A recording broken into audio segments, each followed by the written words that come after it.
Hi everyone, I am living in New York City for the summer, so you'll notice my background is a little bit different. After work today, I went a little bit more downtown to see a friend of mine perform some of his compositions with some other musician friends. It was really beautiful classical music that just paints all these beautiful pictures in your head. So after that, I decided to switch onto an express train to get home, but the train was going really slowly and kept stopping, and everyone in the car was like, what's happening? And then the conductor came on the loudspeaker and said that there is an investigation happening at this street, this stop, and we apologize for the inconvenience, but they're not going to be stopping there. So of course people who were trying to get there were disgruntled, and the train was just, moving slowly. So when we finally did pass that street, that stop that we were skipping, there was police tape and policemen all around, and everyone was being ushered out.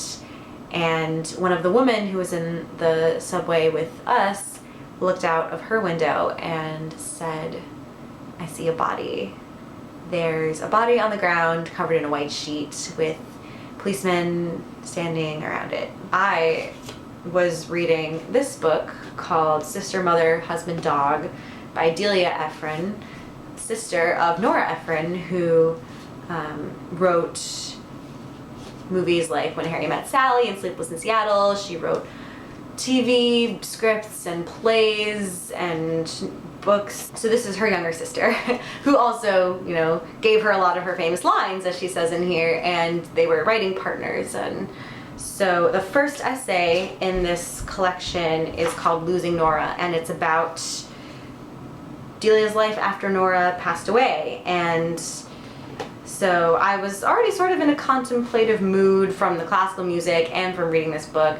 Combine that with a dead body on the ground and you just start thinking. So when we passed the body on the subway, I happened to be on page 24. I just looked down immediately after we passed that subway stop, and I just saw the passage where she says, "I also remember being on the playground and realizing that if I was 8, I lived 8 years.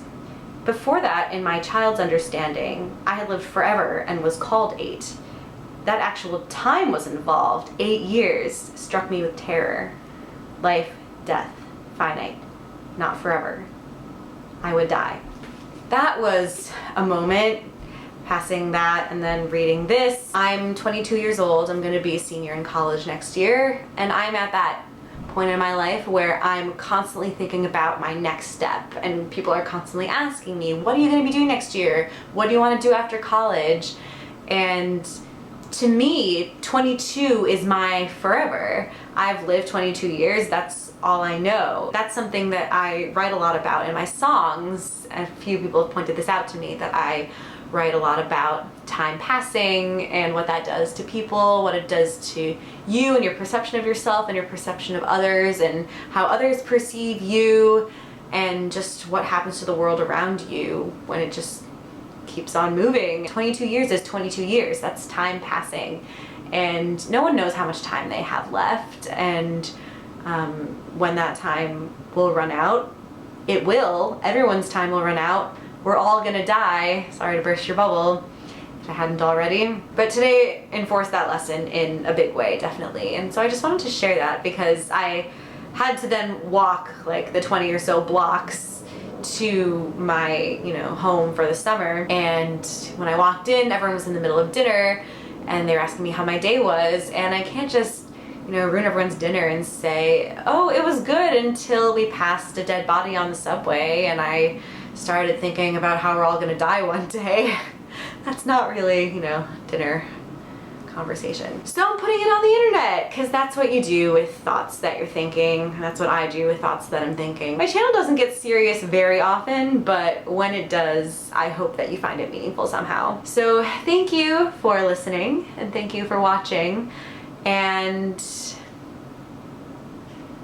I don't know how to end this. I learned a lot about myself, what college